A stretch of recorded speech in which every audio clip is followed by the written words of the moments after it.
Hello दोस्तों, आज हम बात करेंगे पीबी स्ट्रक्चर के बारे में, यानी प्री इंजीनियर्ड बिल्डिंग स्ट्रक्चर। अगर आप कंस्ट्रक्शन साइट पर काम करते हैं या सिविल इंजीनियरिंग से जुड़े हैं तो ये टॉपिक आपके लिए बहुत महत्वपूर्ण है। आज के सेशन में हम स्टेप बाय स्टेप समझेंगे कि पीबी स्ट्रक्चर कैसे बनता है। हम शुरू से अंत तक की प्रक्रिया को कवर करेंगे, डिजाइन से लेकर साइट पर इंस्टॉलेशन तक। पीबी स्ट्रक्चर क्या है? पीबी का मतलब है प्री इंजीनियर्ड बिल्डिंग। ये एक स्टील स्ट्रक्चर होता है जो फैक्ट्री में पहले से डिजाइन और तैयार किया जाता है। साइट पर इसे सिर्फ असेंबल करना होता है, जैसे कि लेगो ब्लॉक्स को जोड़ना। पीबी का उपयोग गोदाम, फैक्ट्री, वर्कशॉप और कमर्शियल बिल्डिंग्स में होता है। क्यों पीबी? ये तेजी से बनता है, समय की बचत होती है, लागत कम होती है, क्योंकि फैक्ट्री में बड़े पैमाने पर प्रोडक्शन होता है। ये मजबूत और टिकाऊ होता है। आज का सेशन 4 हिस्सों में बंटा है। पीबी स्ट्रक्चर के मुख्य कंपोनेंट स्ट्रक्चर बनाने की स्टेप बाय स्टेप प्रक्रिया, साइट पर इंस्टॉलेशन की प्रक्रिया, फायदे, नुकसान और सावधानियां। चलिए शुरू करते हैं। भाग 1, पीबी स्ट्रक्चर के मुख्य कंपोनेंट्स। दोस्तों, पीबी स्ट्रक्चर को समझने से पहले हमें इसके मुख्य हिस्सों को जानना होगा। एक पीबी स्ट्रक्चर कई कंपोनेंट से मिलकर बनता है। आइए देखते हैं।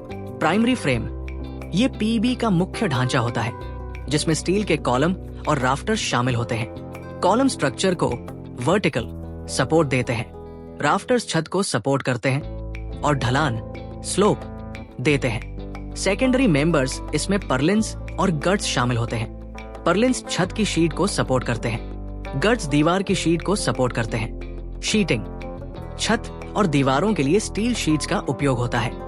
ये शीट्स जंग से बचाने के लिए गैल्वेनाइज्ड या प्रीपेंटेड होती है।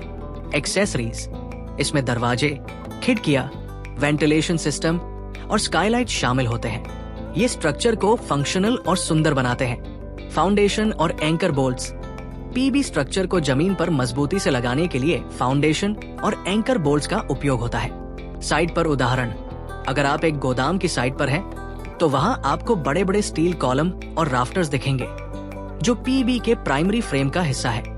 छत पर पर्लिन्स और शीट्स देख सकते हैं, जो सेकेंडरी मेंबर्स और शीटिंग का हिस्सा है। महत्वपूर्ण बात, पीबी में सभी कंपोनेंट्स को फैक्ट्री में पहले से तैयार किया जाता है, ताकि साइट पर सिर्फ असेंबली करनी पड़े। ये पारंपरिक स्टील स्ट्रक्चर से अलग है, जहां ज्यादा फैब्रिकेशन साइट पर होता है। भाग 2, पीबी स्ट्रक्चर बनाने की स्टेप बाय स्टेप प्रक्रिया। अब हम स्टेप बाय स्टेप देखेंगे कि पीबी स्ट्रक्चर कैसे बनता है। ये प्रक्रिया 2 मुख्य चरणों में बंटी है, फैक्ट्री में प्रीफैब्रिकेशन और साइट पर असेंबली। आइए विस्तार से समझें। स्टेप 1, क्लाइंट की जरूरतों को समझना। सबसे पहले क्लाइंट की जरूरतों को समझा जाता है, जैसे बिल्डिंग का साइज, लोड और उपयोग, गोदाम, फैक्ट्री या ऑफिस। साइट की स्थिति, जैसे मिट्टी की क्वालिटी, हवा का दबाव और भूकंप जोन को भी ध्यान में रखा जाता है। स्टेप 2, डिजाइन और इंजीनियरिंग। स्ट्रक्चरल इंजीनियर डिजाइन तैयार करते हैं। सॉफ्टवेयर जैसे Stat.pro, AutoCAD या टेक्ला का उपयोग होता है। डिजाइन में प्राइमरी फ्रेम, सेकेंडरी मेंबर्स और शीटिंग का पूरा डिटेल होता है। डिजाइन को क्लाइंट की मंजूरी के बाद फैब्रिकेशन के लिए भेजा जाता है। स्टेप 3, फैक्ट्री में फैब्रिकेशन। फैक्ट्री में स्टील को काटा, ड्रिल किया और वेल्ड किया जाता है। प्राइमरी फ्रेम, कॉलम और राफ्टर्स तैयार किए जाते हैं। पर्लिन्स, गट्स और शीट्स को भी सही साइज में काटा जाता है। सभी कंपोनेंट्स को जंग से बचाने के लिए पेंट या गैल्वेनाइजिंग की जाती है। स्टेप 4, क्वालिटी चेक और पैकिंग। फैब्रिकेशन के बाद सभी कंपोनेंट्स की क्वालिटी चेक की जाती है, फिर इन्हें साइट पर भेजने के लिए पैक किया जाता है। हर कंपोनेंट को नंबर दिया जाता है ताकि साइट पर असेंबली आसान हो। स्टेप 5, साइट पर ट्रांसपोर्टेशन। तैयार कंपोनेंट्स को ट्रक या ट्रेलर के जरिए साइट पर लाया जाता है। साइट पर स्टोरेज के लिए जगह बनाई जाती है ताकि स्टील को नुकसान न हो। साइट पर उदाहरण, मान लीजिए आप एक फैक्ट्री की साइट पर हैं। वहां एक ट्रक आता है जिसमें स्टील के कॉलम, राफ्टर्स और पर्लिन्स लदे होते हैं। हर कंपोनेंट पर एक नंबर लिखा होता है ताकि आपको पता चले कि इसे कहाँ लगाना है। भाग 3, साइट पर इंस्टॉलेशन की प्रक्रिया।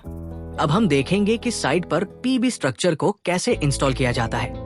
ये प्रक्रिया भी कई स्टेप्स में होती है। स्टेप 1, साइट की तैयारी। सबसे पहले साइट को तैयार किया जाता है। जमीन को समतल लेवल किया जाता है। फाउंडेशन बनाया जाता है जिसमें एंकर बोल्ट्स लगाए जाते हैं। साइट पर क्रेन और अन्य जरूरी मशीनें लाई जाती हैं। स्टेप 2, प्राइमरी फ्रेम की असेंबली क्रेन की मदद से स्टील कॉलम को फाउंडेशन पर लगाया जाता है और एंकर बोल्ट से फिक्स किया जाता है। फिर राफ्टर्स को कॉलम के ऊपर जोड़ा जाता है। बोल्ट या वेल्डिंग से जोड़ने का काम सावधानी से किया जाता है। लेवलिंग और अलाइनमेंट का खास ध्यान रखा जाता है।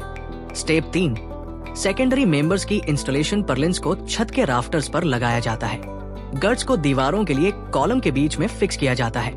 ये सारे कंपोनेंट्स बोल्ट से जोड़े जाते हैं। स्टेप 4, शीटिंग और एक्सेसरी छत और दीवारों पर स्टील शीट्स लगाई जाती है। शीट्स को स्क्रू या क्लिप से फिक्स किया जाता है। दरवाजे, खिड़कियां और वेंटिलेशन सिस्टम इंस्टॉल किए जाते हैं। स्टेप 5, फाइनल टच और क्वालिटी चेक स्ट्रक्चर को चेक किया जाता है कि कहीं कोई लीकेज या ढीलापन तो नहीं। जंग से बचाने के लिए जरूरत पड़ने पर टचअप पेंट किया जाता है। साइट को साफ किया जाता है और बिल्डिंग को क्लाइंट को सौंप दिया जाता है। भाग 4, फायदे, नुकसान और सावधानियां।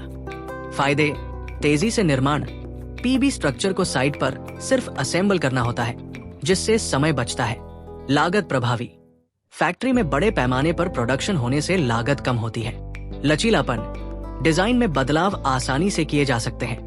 टिकाऊपन, स्टील मजबूत होता है और लंबे समय तक चलता है। पर्यावरण के अनुकूल, स्टील को रिसाइकिल किया जा सकता है। नुकसान, जंग का खतरा। अगर सही कोटिंग न हो तो स्टील में जंग लग सकती है। आग का जोखिम, स्टील उच्च तापमान पर कमजोर हो सकता है, इसलिए फायर प्रूफिंग जरूरी है। कुशल श्रम की जरूरत। साइट पर असेंबली के लिए प्रशिक्षित वर्कर चाहिए।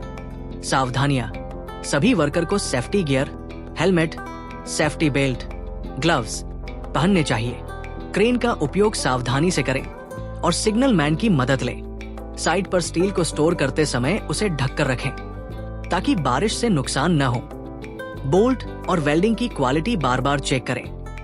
तेज हवा या बारिश में इंस्टॉलेशन का काम न करें। साइट पर उदाहरण, अगर आप समुद्र के पास की साइट पर काम कर रहे हैं तो गैल्वनाइज्ड स्टील का उपयोग करें ताकि जंग न लगे। क्रेन से कॉलम उठाते समय सुनिश्चित करें कि नीचे कोई वर्कर न हो। तो दोस्तों, आज हमने पीबी स्ट्रक्चर के बारे में बहुत कुछ सीखा। हमने इसके कंपोनेंट्स को समझा, स्टेप बाय स्टेप प्रोसेस देखा, फैक्ट्री से साइट तक। फायदे, नुकसान और सावधानियों पर भी बात की। अब आपकी बारी है। क्या आपके पास कोई सवाल है? क्या आपने साइट पर पीबी स्ट्रक्चर के साथ कोई अनुभव देखा है जो आप शेयर करना चाहेंगे? अगर कोई सवाल न हो तो कुछ प्रैक्टिकल सवाल पूछें, जैसे अगर आपकी साइट पर बारिश हो रही हो तो पीबी इंस्टॉलेशन के लिए क्या सावधानी बरतेंगे?